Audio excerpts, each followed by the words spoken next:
Welcome to STV. నా పేరు శ్రావ్య. Bulletin updates చూద్దాం. ట్రాక్టర్ కింద పడి మున్సిపల్ కార్మికుడు దుర్మరణం. ఎక్స్గ్రేషియా ప్రకటించిన మున్సిపల్ కమిషనర్ గంగా ప్రసాద్.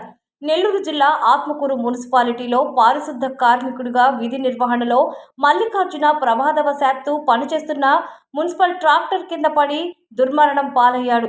మృతదేహాన్ని పోస్టుమార్టం నిమిత్తం ఆత్మకూరు జిల్లా ప్రభుత్వ ఆసుపత్రికి తరలించారు. మల్లికార్జున కుటుంబానికి న్యాయం చేయాలని సిఐటియు ఆధ్వర్యంలో మున్సిపల్ కార్యాలయం వద్ద మృతుని కుటుంబ సభ్యులతో ధర్నా చేపట్టారు. ఈ సందర్భంగా కమిషనర్ గంగా ప్రసాద్ మాట్లాడుతూ ప్రభుత్వ ప్రకారం రావాల్సిన రాయితీలను కుటుంబంలో ఒకరికి ఉద్యోగ అవకాశం కల్పిస్తామని తెలిపారు. కుటుంబానికి ఆర్థిక పరిహారాన్ని ప్రకటించాలి. మరణించిన మల్లికార్జున కుటుంబానికి ఆర్థిక పరిహారాన్ని కుటుంబానికి నష్టపరిహారాన్ని ఇవ్వాలి వెంటనే కమిషనర్ గారు.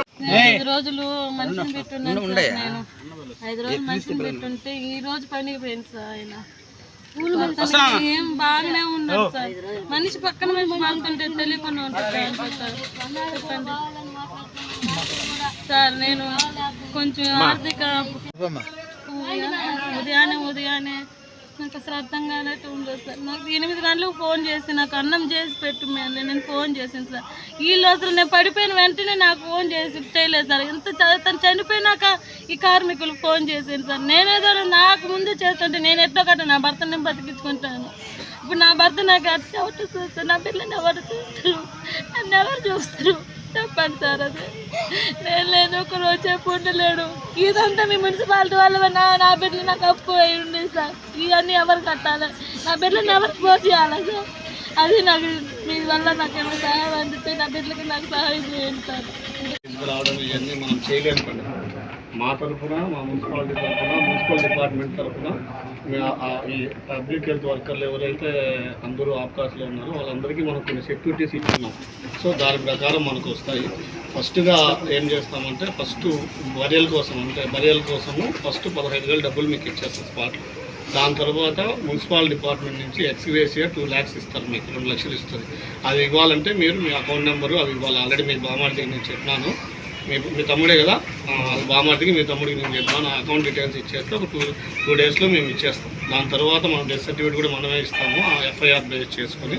దాని తర్వాత మనకి యాక్సిస్ బ్యాంక్లో మనం అకౌంట్స్ ఓపెన్ చేసాం. లాస్ట్ టైం ఒక 6 నెలల క్రితం నుంచి మనం మార్చాం. మన వర్కర్లు అందరికీ ఐడియా ఉంటుంది. కొందరు వర్కర్లు మేము మార్చుకోమన్నా కూడా మేము బలవంతంగా చెప్పి ఒప్పించి మార్పించాం. అది యాక్సిడెంటల్ డెత్ కింద ఉంది. పోలీసులు మనకి రిపోర్ట్ ఇస్తారు, FIR వస్తుంది. కాబట్టి అది 20 లక్షలు వస్తుంది. యాక్సిడెంటల్ డెత్ కింద 20 లక్షలు వస్తుంది. వీటన్నిటికంటే ముఖ్యంగా ఏంటంటే అతని ఫ్యామిలీ మెంబర్ మన ఆప్కాస్ మన మున్సిపాలిటీ వాడు కాబట్టి అతని తరఫున ఒక వర్కర్కి మీ ఫ్యామిలీ మెంబర్లో మీరు ఎవరికి రెఫర్ చేస్తే వాళ్ళకి ఆప్కాస్లో ఒక ఎంప్లాయ్మెంట్గా ఒక ఉద్యోగం ఇవ్వడం జరుగుతుంది. మీకు మీరు రెఫర్ చేస్తే వాళ్ళకి ఇస్తాం. దీంతో పాటు ESI, EPF ఉంది. దాంట్లో కూడా మనకు 5 lakhs వస్తాయి. మన వెహికల్కి కూడా ఇన్సూరెన్స్ ఉంది, ట్రాక్టర్కి కూడా ఇన్సూరెన్స్ ఉంది. దాంట్లో కూడా డబ్బులు వస్తాయి. దాదాపు మనకి 30 నుంచి 40 లక్షల మధ్యలో వచ్చే అవకాశం ఉంది. ఇవన్నీ మనం చేస్తాం. ఇవి ఇప్పటి వరకు ఉన్న bulletin updates. Keep watching STV. మేము చేసే వీడియోస్ మీకు నచ్చినట్లయితే లైక్ చేయండి.